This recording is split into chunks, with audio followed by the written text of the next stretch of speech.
अस्सलामु अलैकुम वरहमतुल्लाहि वबरकातुहू। अज़ीज़ भाइयों और दोस्तों, इंशाअल्लाह ताला इस वीडियो में हम नमाज ईद का तरीक़ा समझेंगे। ईद उल अज़हा की नमाज़ कैसा पढ़ना है। तो सबसे पहले आपको नीयत करना है। नीयत कहते हैं कि दिल का पुख्ता इरादा। ज़बान से नीयत को दोहरा देना, ज़बान से नीयत को अदा करना, ये अफजल और बेहतर है। कोई बंदा अगर किसी के लिए पॉसिबल नहीं है कि वो ज़बान से नीयत बोल सके, तो दिल में भी नीयत वो कर ले सकता है। तो नमाज का तरीक़ा यूँ है कि नीयत करना है आपको 2 रकात ईद उल अज़हा की वाजिब नमाज, 7-6 ज़ायद तकबीरात के, पीछे इस इमाम के मुँह मेरा काबतुल्लाह शरीफ के बोल के आपको तकबीर कही जाएगी। इमाम साहब तकबीर कहेंगे, अल्लाहु अकबर। नॉर्मल जो नमाज़ें हम पढ़ते हैं, फ़र्ज़ नमाज़ें या सुन्नत, तो उसमें एक ही तकबीर कहते हैं।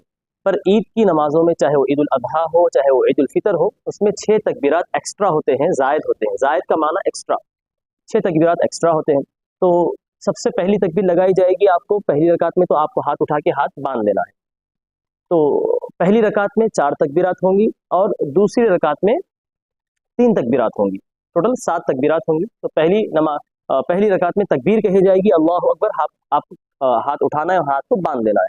फिर सना पढ़ेंगे आप, इमाम साहब भी सना पढ़ेंगे और आपको भी सना पढ़ना है। उसके बाद फिर इमाम साहब अल्लाहु अकबर कहेंगे, आपको हाथ उठा के नीचे छोड़ देना है। फिर अल्लाहु अकबर कहेंगे, आपको हाथ उठा के नीचे छोड़ देना है। फिर अल्लाहु अकबर कहेंगे तो हाथ उठा के आपको हाथ बांध लेना है। यानी पहली तकबीर में आप हाथ उठाए और बांध लिए, फिर दूसरी तकबीर कहे हाथ छोड़ दिए, फिर तीसरी तकबीर कहे हाथ छोड़ दिए, लास्ट की चौथी तकबीर है हाथ उठाने और हाथ को फिर बांध लेना है। फिर सूरह फातिहा पढ़ेंगे इमाम साहब और ज़म्मे सूरा पढ़ेंगे, फिर रुकू होगा, सजदा होगा। फिर दूसरी रकात में जब हम उठेंगे तो फिर खिरात करेंगे इमाम साहब। आपको पीछे इमाम की खिरात करना नहीं है, आपको खामोश रहना है। पहली रकात में आप सना पढ़ ली, बस आप खामोश रहेंगे। दूसरी रकात में इमाम साहब खिरात करेंगे, सूरह फातिहा पढ़ेंगे, ज़म्मे सूरा पढ़ेंगे। फिर उसके बाद 3 तकबीरात लगाई जाएगी।